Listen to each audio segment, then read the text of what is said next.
दिलीप काकांनी तिथे नाटक थांबवलं. असा जर एक जरी शब्द आला तर यापुढे नाटक जाणार नाही. आजच्या आपल्या पाहुण्या आहेत अभिनेत्री, निर्मात्या सुप्रिया विनोद. काही दिवसांनी माझ्या संपर्कात रंगवाचा नावाचं एक थिएटरचं मासिक आहे. मला या पॉडकास्टच्या निमित्ताने सांगायला आवडेल की थिएटर विषयीचं एकमेव मासिक आहे आपल्याकडचं. एवढं मोठं त्रैमासिक आहे. हो. एक काकणभर कमी असला नट अभिनयाला तरी चालेल, पण तो शिस्तीचा आणि ऐकणारा पाहिजे. काही करायची इच्छा असलेला पाहिजे.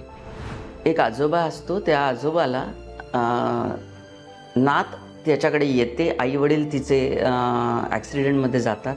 तो आजोबा मुका असतो. तर तो टेलिपथीचा अभ्यास करतो आणि टेलिपथीने बोलणं मॅनेज करायला लागतो तिच्याशी, आणि मग ती पण तशी होते. पूर्ण एपिसोड पाहण्यासाठी आत्ताच डाउनलोड करा अल्ट्रा झकास मराठी OTT ॲप.